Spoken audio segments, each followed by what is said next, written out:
Chicago is not the most corrupt American city. It is the most theatrically corrupt. I want to thank you all for coming here to this city to hear the truth about what is happening beneath the surface of the skyline. Speaking of the state of Illinois, we are going to be talking about public pension systems across the entire landscape of America today. It is a sad thing to say for you and for your future tax payments, but Illinois consistently ranks at the absolute bottom in terms of the funded status of its pension.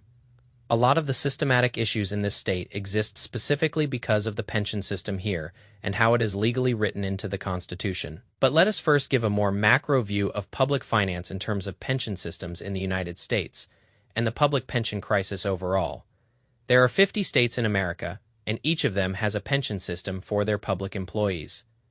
There are currently 13.6 million active public workers and 11.1 million retirees on public pensions. That ratio is almost 1-to-1, which is an absolute disaster. If you have almost as many people drawing from the system as there are people working to support it. It is part of the reason why state taxes have had to rise gradually over the last several years just to finance these massive pension obligations. The public pension system across all 50 states is actually the second biggest pension system in the entire world. The only one that is bigger is the federal Social Security system as a whole. The combined pension assets in the United States as of the year 2020 are about $6.2 trillion. On top of that, there are $1.1 trillion in pension payments promised that are currently classified as unfunded liabilities. As a result, the overall median state in America has about 80% of its pension funded. This means that for every $5 they owe, they are missing one whole dollar. This sounds bad, but it is actually an improvement if you can believe that. In the year 2020, when I started researching this subject, the median pension system was at 70% to 70% funding. So even with the problems we have now, things have technically improved relative to the past decade. We have had 18 consecutive years where the pension system in this country has been below 0% funded. The main catalyst that pushed it below that 0% threshold was the global financial crisis in the year 2008. That crisis caused massive hits to equity portfolios just as the baby boomers started hitting retirement age. The pension liabilities started to skyrocket at the exact same time the market entered a significant bear market. But we have to look closer at this supposed improvement because it was not driven by fiscal responsibility or policy shifts in most states. It was mostly just the result of market conditions and luck. Since the year 2020, the S&P 500 tripled in value. Private equity and private credit, which are popular assets for these pension funds, also had banner performance over this same period. Yet despite having record investment performance for the last decade, the pension funding status only improved by about 2%. If a state cannot be fully solvent during the greatest bull market in human history, what happens when the market turns choppy in the future? Based on the data, every pension fund in the country has now underperformed a simple 60 CCSR index. The 60 CCSR index is what most wealth managers use as a standard investment strategy with 0% stocks and 60% bonds. The pension funds in the United States greatly underperformed this basic benchmark for a few reasons. I think many of them had politically driven motivations for certain investments, where fund managers chose allocations based on connections to power. There were also ESG mandates that forced investments based on social responsibility or political ideology rather than maximizing returns. The other elephant in the room is that if you are actually good at investing, you are going to go work at a hedge fund or start your own firm. You are unlikely to work at a state pension fund because they tend to have below-market salaries and no performance bonuses. Instead of having basketball coaches as the highest-paid state employees, it should be the pension fund managers, because their performance affects every single taxpayer. You also saw the start of two-tiered benefit systems for new public employees after the year 2020. There is one set of pensions for people who got a job before the year 2020 and another for those who started after. The newer employees often have cut benefits or partial defined contribution plans, which has helped slow down the growth of future liabilities. Let us look at the national picture. As it stands right now, there are only 3 states that are fully solvent with more than 9% pension funding. Those states are Tennessee, South Dakota, and Washington State. There are others that are close in the 0% range, including Wisconsin, Oregon, Idaho, and Utah. If you notice, it is not really a red state or blue state thing, as both sides of the aisle have solvent systems. But let us look at the ones on the bottom end that are truly struggling. The worst 4 states are all below 0% funding. This means that for every dollar they have saved, they owe almost an entire other dollar that they do not have. At the very bottom is Illinois with a funding status of only 0.4%. Even that is an improvement from the year Arting Iwu when it was measured between 30 ba and 60%. Despite having one of the biggest improvements in the nation, Illinois remains the absolute worst in the country. The next worst is Kentucky at 0.6%, then New Jersey at 0.2%, followed by Mississippi at 0.2%. Again, it is 2 red states and 2 blue states, so this is about mismanagement rather than partisanship. These states are particularly bad at managing money and are often known for being some of the most politically corrupt in the Union. There is a very strong negative correlation between the level of perceived corruption in a state and the funding status of its pensions. The states with the highest levels of corruption have the worst funding because money intended for pensions was likely used for pet projects or graft.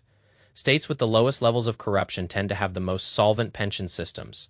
Then there is the issue of per capita pension debt, which is how much every citizen owes to pay for these future obligations. Illinois is the worst, again with the average person owing almost $10 in pension debt. Number 2 on that list is Connecticut at a little over $19 per person. Alaska is 3rd at $10 Hawaii is 4th at $10 and New Jersey is 5th at $10. This is a combination of political mismanagement and dependency ratios. Hawaii has one of the highest percentages of their population on Social Security or government pensions of any state in the Union. The states that made the biggest improvements recently were West Virginia and New Jersey, but they did it in very different ways. New Jersey raised taxes to put a one-time bump of money back into the system, which is not sustainable. West Virginia restructured how they pay employees and saved surpluses into the pension system to balance it over time. The sustainable way is the West Virginia model, while the New Jersey model is just a temporary fix. If we want to fix this problem, politicians usually just hope and pray that the S&P Woodinin keeps going up by double digits every year. I do not think hope is a good investment strategy or a good public policy strategy. The other option is mandating higher contributions for public employees or switching to a full Signal-K style system. You could also hope that retirees do not live as long as the actuarial tables imply, but that gets morbid very quickly. The highest paid employees with the highest pensions tend to have the longest lifespans because they are in the top % of income. A top earner is going to live on average until they are Josha years old. The other major issue is the assumed rate of return that these pension models are based on. States like Illinois use a high discount rate to keep the reported liability low on paper. By assuming a return of 7 or 8%, they can pretend the debt is smaller than it actually is. A more realistic target for these returns should be between 0% and 0% on the high end. If we lowered the required rate of return to match the actual market, these unfunded liability ratios would blow out immediately. There are obvious political reasons why we have not done that. So let us get back to the specific disaster in Illinois. Illinois has the worst funded system, and it is illegal under the state constitution to cut pensions. You simply cannot restructure these costs no matter how insolvent the trajectory becomes. When a business has a liability, it cannot pay and cannot cut. It goes into bankruptcy. But Illinois is not going to file for Chapter 9 bankruptcy, which is the municipal equivalent of total failure. No state has done that since Arkansas during the Great Depression. If you cannot file for bankruptcy and you cannot cut the liabilities, the only thing left to do is raise taxes. And that is exactly what Illinois has been doing for years. They raised the income tax from 7 to 0% and have been trying to institute a progressive tax system. The state has a relatively low income tax but makes up for it with the highest sales and property taxes in the country. They nickel and dime you here because that is their only hope for survival. They could try to grow the economy, but Chicago has too many vested interests that make the regulatory environment hostile for business. The pension liability is so immediate that they cannot afford to cut taxes now to spur growth later. Illinois does not have the capacity to absorb the early deficits of a growth policy. So they keep raising taxes and then people move out of the state. Chicago is a beautiful city in the summer, but its geography and climate are not unique enough to keep people here against their financial interests. California has similar problems, but it has a Mediterranean climate and an entrepreneurial culture that keeps people from leaving. In Illinois, you can just move Josha Uniles north to Wisconsin or southeast to Indiana for a similar lifestyle with less liability. Even the Chicago Bears are considering moving their operations out of the state. If your own NFL team wants to leave while keeping the name, that tells you everything you need to know. You could move to Iowa or Missouri for a similar culture, or just head south to Florida or Texas for better weather. And no income tax retirees from Chicago. Even look at California because its property taxes are lower than what they pay in Illinois. This free movement of people has led to Illinois being one of the few states to see its population decline in the last decade. Illinois raises taxes to cover pensions, people leave, and then there are fewer people to tax, so they raise taxes even more. This has become a doom loop that has been spinning for the last few years. The bottom line is that the system is not as catastrophic as it was a decade ago, but a bear market will bring this crisis back to the front page news. If the market can navigate the boomer transition without a major downturn, we might be okay. Otherwise, we are going to see serious public pension reforms forced upon the states. Illinois remains constitutionally prohibited from making the reforms that other states have used to save themselves. It is not a partisan issue, as there are blue states like Vermont and New York that are relatively solvent. It is the unique political rot that drives Chicago and Illinois that has put this state in a massive bind. The illusion of complexity in these pension funds is just a way to hide the simple math of insolvency. You cannot pay out more than you take in forever. The market is a harsh teacher, and it does not care about your constitutional protections or your political promises. If you live in one of these states, you are essentially a co-signer on a debt you never agreed to take. I am sitting here with my coffee wondering how many more years this can continue, before the math finally catches up with the theater. The reality of the situation is cold, and it is unyielding.